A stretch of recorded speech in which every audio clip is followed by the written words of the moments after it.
World on my shoulder, a heart full of blues out in the dirt. Down in the dirt.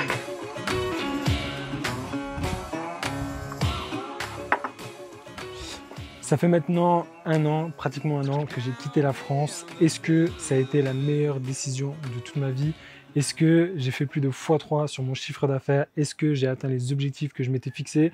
C'est ce dont on va parler dans cette vidéo. Salut, moi c'est Adrien. J'utilise ma caméra pour pouvoir voyager à travers le monde et vivre de ma passion.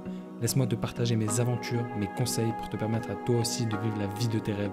Alors abonne-toi et bienvenue dans la team des filmmakers nomades. Aujourd'hui, j'aimerais faire un peu le point avec toi, te faire un petit retour d'expérience par rapport à mon voyage, au développement de mon entreprise. Et c'est pour ça qu'actuellement, je suis à Mundung, donc à l'autre bout de Bali. J'ai décidé de me poser ici pendant une semaine pour un peu me couper du monde. Je suis parti des réseaux sociaux. Si tu me suis sur Instagram, tu as sûrement vu la story que j'avais fait. Tout ça pour faire un peu le point, prendre du recul sur ce que je fais, ce que j'ai envie de faire et ce que je vais faire l'année prochaine. Pour te donner une idée, j'ai commencé mon voyage avec un objectif clair. Partir, voyager, créer du contenu, développer une chaîne YouTube et lancer un business d'infopreneuriat. Le problème, c'est que développer une communauté sur YouTube, ça prend du temps, ça prend de l'énergie et du temps, j'en avais pas forcément parce que quand je suis parti pour ce voyage en Asie, je suis parti sans argent de côté. Je suis parti avec approximativement 3000 € et après 2 semaines de trip, mon MacBook Pro a décidé de griller. J'ai dû aller en Apple Store et j'ai dû payer 1000 € de réparation. Oui monsieur, oui madame. Donc autant te dire que je suis parti avec à peu près 1500-2000 € de côté. J'ai commencé mon voyage par la Thaïlande pour ensuite aller au Cambodge, au Vietnam, puis pour finir à Bali. Le développement de ma chaîne YouTube ne se passe pas forcément comme prévu. Étant de nature assez réservée et introvertie, j'ai énormément de mal.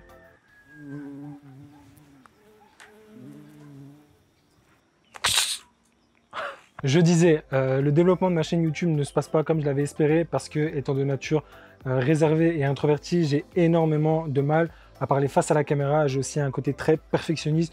Je veux que tout soit carré au mot près et ça, c'est impossible. Et vu que tout n'était pas parfait, je recommençais, ça m'allait pas. Du coup, je suis rentré dans un cercle vicieux où je créais très peu de contenu, voire pas du tout. Sauf que le temps passe, l'argent sort de mon compte, mais il n'y a pas d'argent qui rentre. Du coup, j'ai commencé à me retrouver dans un état, une situation de stress où j'étais constamment en train de penser à l'argent, à me dire comment je vais faire le mois prochain, est-ce que je vais encore tenir le mois prochain, est-ce que je vais devoir rentrer en France. En soi, ça, c'est le pire scénario qui aurait pu arriver.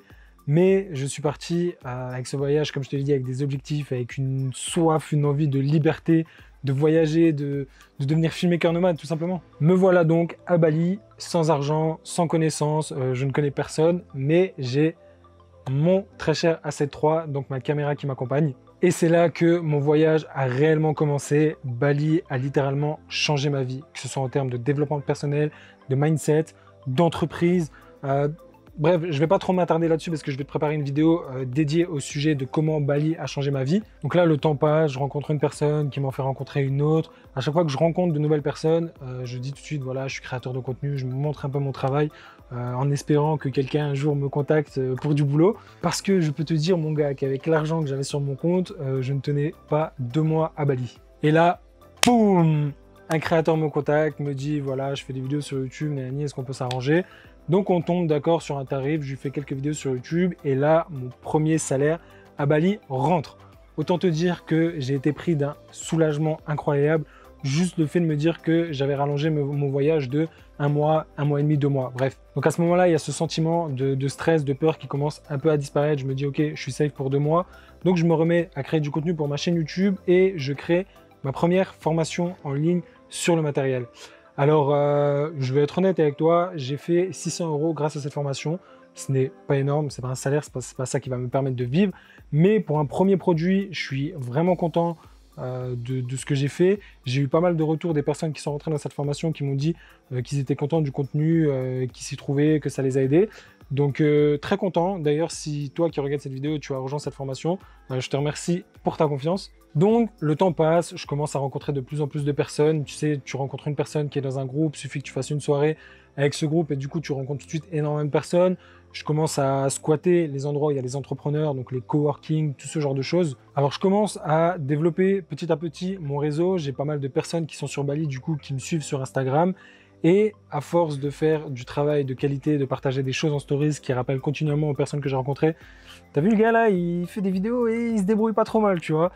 Et là, du jour au lendemain, j'ai des projets qui sont venus de tous les sens. Tous les infopreneurs, les entrepreneurs, des investisseurs viennent, me contactent, écoute, j'ai vu ton boulot, c'est cool, combien tu demandes pour ça, est-ce que tu sais faire ça, etc. À partir de ce moment-là, je n'ai plus à me soucier de l'argent. C'est un problème que j'ai pu mettre de côté.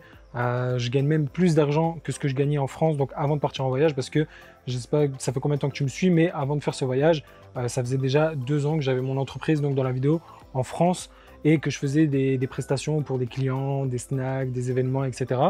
Et donc, comme je viens de te le dire, je commençais à gagner même plus d'argent que ce que je gagnais en France. Il y a même des moments où j'ai dû faire appel à un monteur tellement que j'avais de montage en attente, etc. Mais comme je te l'ai dit en début de vidéo, travailler à temps plein pour des clients, c'était pas mon objectif premier, même si bien évidemment je ne m'en plains pas. Tu n'as pas idée de quel genre de sentiment j'avais quand j'avais cette peur de manquer d'argent, de devoir rentrer. Et aujourd'hui où je suis vraiment tranquille en termes d'argent, donc je ne me plains pas. Et bien évidemment, je continuerai à faire des vidéos pour des clients, ça reste mon métier. Mais comme je te l'ai dit, j'ai besoin de développer ma chaîne YouTube parce que j'ai des projets long terme, j'ai envie de faire énormément de choses qui concernent particulièrement YouTube et donc toi, vous, les personnes qui me suivez. Alors évidemment, c'est pas impossible de faire à la fois des prestations pour des clients et à la fois des vidéos YouTube. Mais j'ai procrastiné. Alors la procrastination, si tu ne sais pas ce que c'est le fait de remettre au lendemain certaines tâches que tu n'as pas envie de faire, etc. Donc je procrastinais clairement. T'as bien vu, ça fait 3 mois que j'ai pas tourné de vidéo pour YouTube. Et il m'a fallu du temps pour comprendre pourquoi, mais j'ai trouvé. En général, tous les dimanches, je vais organiser ma semaine, etc. Et je vais faire mon planning. Alors voilà, j'ai envie de faire une vidéo YouTube sur tel et tel sujet. J'ai un tournage avec ce client, j'ai un montage pour un autre client, etc. Et forcément, vu que ce qui me rapporte de l'argent dans l'immédiat, c'est mes prestations, ça passe en priorité sur YouTube, ce qui est normal. Sauf que il y a quelques projets, enfin il y a des trucs où le montage, ça va pas être quelque chose qui va me passionner, tu vois. Genre quand tu vas créer une vidéo pour toi, pour YouTube, d'un truc qui te passionne, tu vas avoir la niaque, tu vas avoir envie de le monter. Mais quand c'est, je sais pas comment t'expliquer, j'ai pas la flemme, mais j'ai pas une envie irrésistible d'aller faire ce montage. Et du coup, vu que ça passe avant les vidéos YouTube et que je traîne pour les vidéos clients, bah du coup ça décale mes vidéos YouTube et ensuite il y a d'autres tournages, d'autres montages qui sont rajoutés et je me retrouve un peu avec beaucoup trop de tâches. C'est pour ça notamment que j'ai fait appel à un monteur. Mais c'est ça qui faisait à chaque fois décaler les vidéos YouTube parce que les vidéos YouTube c'est quelque chose que j'ai vraiment envie de faire. Je sais pas si tu as vu ma story où j'ai dit que je restais une semaine justement à Munduk. J'ai pris un plaisir fou à monter cette petite story. Ça me passionne, mais vu que je dois faire les vidéos clients en premier, eh ben je faisais pas ces vidéos YouTube et vu que je procrastinais sur les vidéos clients, enfin bref, je suis rentré dans une sorte de cercle vicieux. Bref, tout ça pour dire que c'est pour ça que je suis parti donc à l'autre bout de Bali, à Munduk, dans cette magnifique maison. J'ai une vue incroyable là en ce moment même. C'est quand même dingue. Genre, il y a 1 an et demi, je regardais des youtubeurs qui voyageaient, ça me faisait rêver. Et genre, attends, faut que je te montre ça. Regarde. Est-ce que je suis bien exposé? Non, absolument pas. Regarde la vue, tu vois pas, mais là-bas, il y a de l'eau, il y a le soleil qui se reflète dessus. C'est juste incroyable. Donc, je disais que il y a 1 an et demi, je regardais des youtubeurs qui faisaient des vidéos, qui voyageaient. Ça me faisait absolument rêver et je me rends pas compte que je suis en train de vivre ces moments. Ça fait 1 an que j'ai quitté la France, j'ai fait 4 pays, je me suis installé à Bali. Bref, revenons-en à la vidéo. Donc, j'ai décidé de m'isoler ici, de quitter Instagram pour prendre du recul sur ce que j'ai envie de faire. Est-ce que je n'accepte plus des contrats avec des clients? Parce qu'il faut savoir que vu que j'ai pas mal bossé ces derniers mois, j'ai pu me créer une trésorerie de côté qui me permettrait de vivre à Bali sans problème jusqu'à au moins la fin de l'année. Donc, est-ce que les 4 mois qui restent de cette année, est-ce que je les passe à me consacrer 100% à YouTube? Est-ce que je n'accepte plus du tout des contrats avec des clients ou est-ce que je continue à accepter des contrats mais forcément vu que j'ai beaucoup de demandes et que je ne suis pas dans le besoin d'argent, je peux carrément augmenter mes prix. Donc est-ce que j'accepte seulement certains clients à un certain tarif?